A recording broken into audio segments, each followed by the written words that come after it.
It's nearly midnight. How many steps did I do today?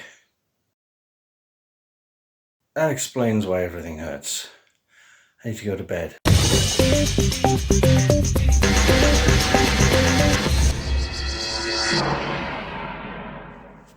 Hi kids, welcome back. Goodness me, it's been 12 hours since I did that last bit of video and went to bed. I've had almost 12 hours sleep and I needed it. So I apologize for the bleary eyes. But as you can see, I'm mildly sunburned all over and I got a weird pain all the way down the side of my face, which I had last year. I hope it's not some kind of nerve thing, but I think it's actually sunburn. That's definitely burnt. So the Tim Burton, I keep calling it the Tim Burton experience. It's actually called the World of Tim Burton. Currently in the Design Museum, which is near Earl's Court. Let's get into it. I took some photos, I took some videos. It's really cool that they let you take photos and videos there. I was feeling really self-conscious, thinking there's a guy watching me here, sitting on the chair, sort of, overseeing the visitors. And I was like, is he going to tell me to stop taking photos? But they were fine with it. So that's cool. Not many exhibitions that you do that. Anyway, I took some photos, took some video. I do want to say that it was, well, I've got a lot to say, actually. I've got a lot to say. I'll show you the videos and photos. I'll talk over them, as is me wont, and I'll summarize. I'll tell you what merch I got at the end of it, and I'll summarize what going there meant to me. It wasn't something that I was like, oh, I must go, I've got to go, I can't miss this. I was like, yeah, this would be good to see. And I'm really glad I did. Anyway, on with the video. I'm here in lovely sunny Kensington High Street. As you can imagine, it's sweltering. It's absolutely boiling. Every time I come to London, it's too hot. I'm going in the winter next time, I swear to God. Anyway, round the corner, down the high street, is the Tim Burton experience. And my ticket is for 12 o'clock, which is in about 15-20 minutes. So I'll go in there. I've no idea if they'll let me film or take photos, but we'll see.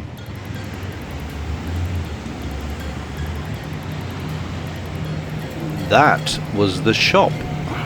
You actually have to go under that archway to get inside. And you hear some weird stuff.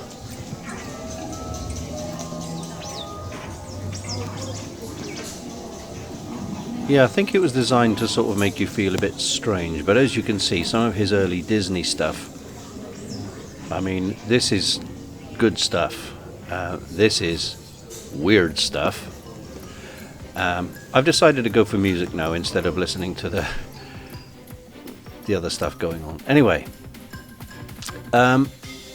so we've got years and years of stuff from his early sketches and some paintings. And they've all got, I mean, that's familiar. I've seen that so many times from somewhere. The Lonely Dragon. Yeah, now, what I like about Tim Burton, and this is by no means disrespectful, he's not the best artist in the world. He's not even an astounding artist. By the way, I'm not comparing myself to Tim Burton in any way. That would be like comparing a blow-up doll to the Venus de Milo. This is a recreation of his personal workspace, his desk. Obviously you can see sketches and his paints. Feel free to pause some of these things if you want to look at them longer. This is all napkins that he doodled on. I've never kept any of my napkin doodles. I wish I had. This is from Corpse Bride, by the look of it. No, sorry, Frankenweenie. I do apologise. This is the Victor character in Frankenweenie. Meticulous animation puppets made by mostly McKinnon and Saunders, I guess, in the UK. Look at how tiny these hands and stuff are. I'm not even sure. I guess they just dip the wires in liquid latex and paint it or something. Silicone faces, famously, and very, very thin arms and legs, which is his style, his trademark. And there's the corpse bride herself, looking amazing, considering, I mean, I don't know if that, I guess that's the original one. It's such good condition. It's one of the singing skeletons from Corpse Bride. What I liked is, you'll notice there's no glass here at this point. They've put these puppets behind black mesh, so there's no reflection, and you know, there's no flash glare. You can just take a photo of them. More of his stuff. Obviously I can't describe where all of these things are from because I don't know, but that was about a foot tall. Very interesting kind of dragon dog thing. This would be the mayor from The Nightmare Before Christmas. Most people think he directed it. He didn't. He wrote the original sort of short story and a poem. There's the man himself, Jack Skellington. Can't go wrong with Jack. And there's Zero. All of these, like I say, they're not solid. They're actually posable stop motion puppets. Sally. There's Dr. something, whose name I can't remember, with a flip top head. There's Oogie Boogie. That puppet was about 2 feet tall.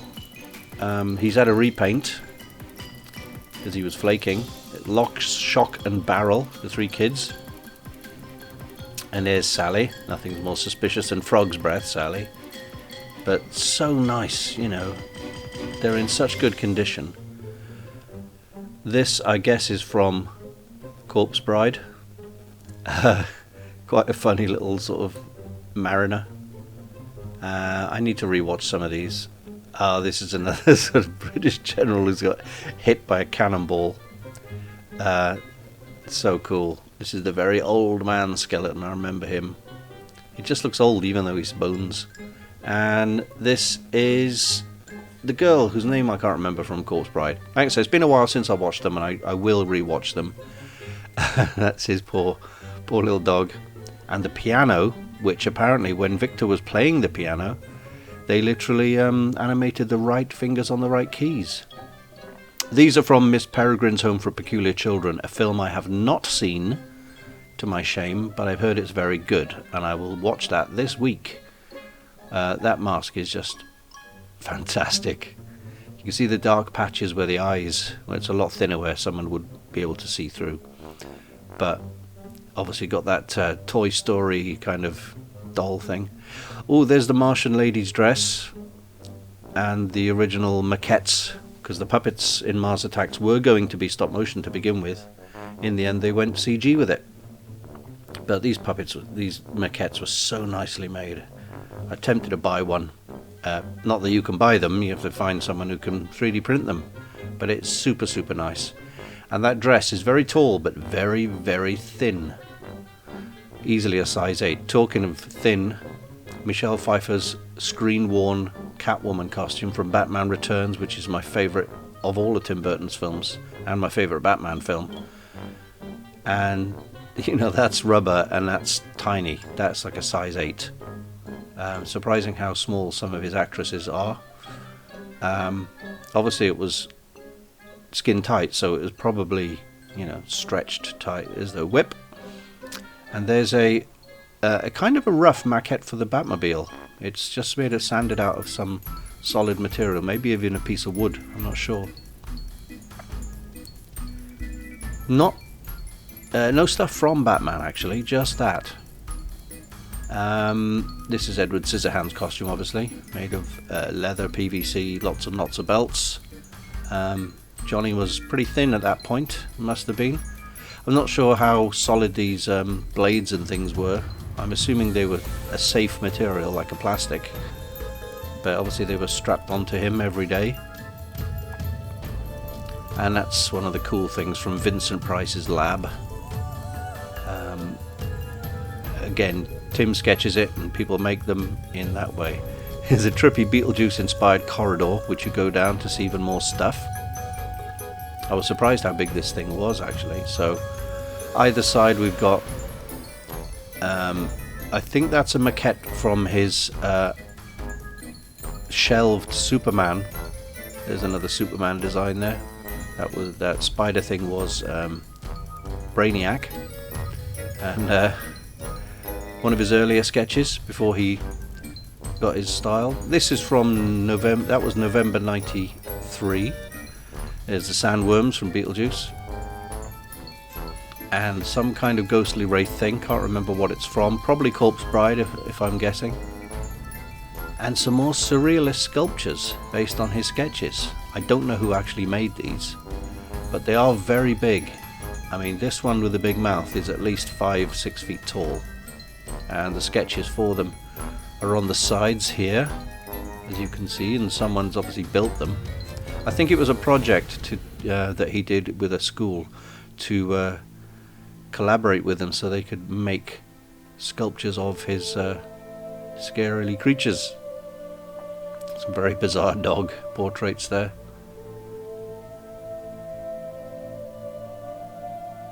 And this was quite a nice piece, lit up in UV lights with a sort of fishbowl at the bottom and all these little creatures hanging off it. It's very Tim Burton, but it also feels very Terry Gilliam, you know, with the use of the circus stripes and things like that. It's surprising how colourful Tim Burton stuff is, actually. It's not all black and white. There's the Mars Attacks dress again. There's Robot Boy, which was made by this collaboration. The text is there if you want to pause and find out.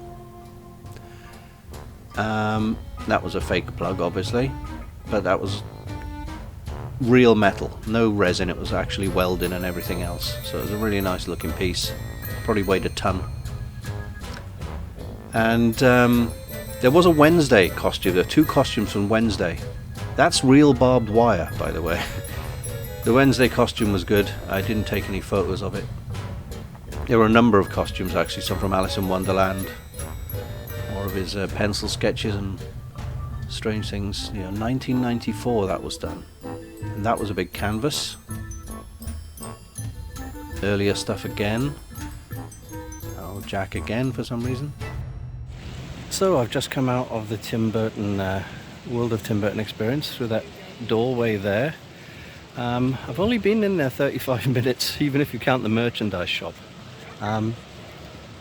It's not massive, but it's not small. I thought there was one room to begin with. I was like, is this it? But there is a lot more. Well, you'll see the video. It was tons of fun. It wasn't an expensive day, and it wasn't an expensive ticket. And I'm really glad I saw it now, because originally I was kind of saying like, well, I don't really need to see it, but I'm so glad I did. And I know Tim Burton is a acquired taste for some people, but it's certainly done the trick for me in terms of inspiration. I don't think I've gone far enough with some of my crazy stuff, because you could see Tim Burton is influenced by Ralph Steadman, Gerald Scarfe, those types of people, as well as, you know, he's influenced other people himself, including me. But I also like Ralph Steadman and, you know, the Pink Floyd stuff by Gerald Scarfe. So it's definitely given me the inspiration to do go a little bit crazier with my illustrations, especially for the new book, Aliens Up There. The Monsters Next Door was very Burton-esque, but it's very neat. I am a very neat artist, and I shouldn't be. Anyway, we'll see what we come up with in the following months. But it's only here for another 6 days, so if you do get a chance, come see it. It's well worth it. Now I'm going to go back into the Design Museum building, which is in front of me, and go into the third shop and pick up some even more stuff. It's quite expensive bits and bobs, but there are some bits I quite like, so I'll see what I pick up, and I'll do the haul when I get home and explain what I got. Okay, only 4 pieces there. The Nightmare Before Christmas is all written and illustrated by Tim Burton with some new illustrations. That was about £8 plus bag, so £9.24. The pen was £4. The print was £3, the cheapest thing there. And the stationery set, which I didn't open, has 2 rubber Jack Skellington heads and a little pad and a pencil there, and that was 15 quid, which was a bit ridiculous, but at the end of the day I wanted to take home a few little bits and bobs, especially the book, which is quite inspirational.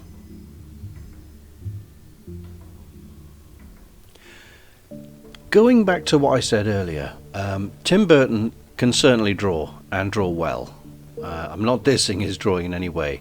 His style is very sort of free and loose, and like I said, it's a little crazy in places, and he is an all-rounder, and that's why I found it inspirational.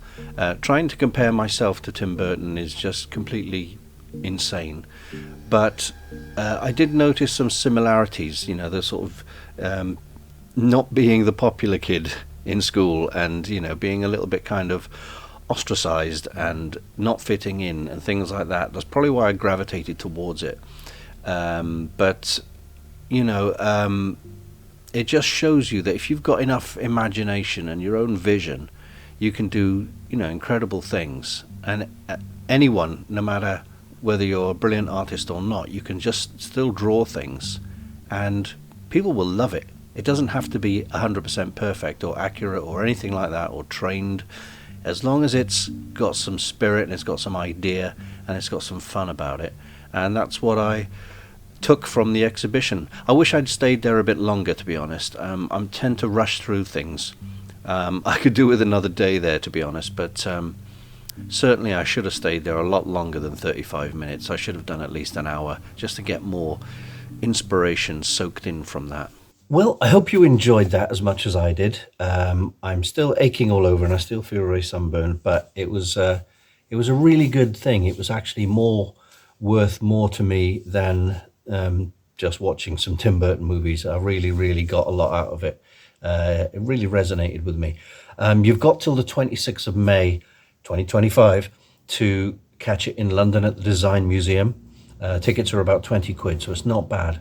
I didn't know, this museum's been touring for a long time, over a year. I don't know if it's ending on the 26th of May entirely or it's going to a different country or whatever. But if you do like Tim Burton even a little bit, go watch it. I really recommend it. Anyway, that's it for me for this week. Thanks for watching and I'll see you next time.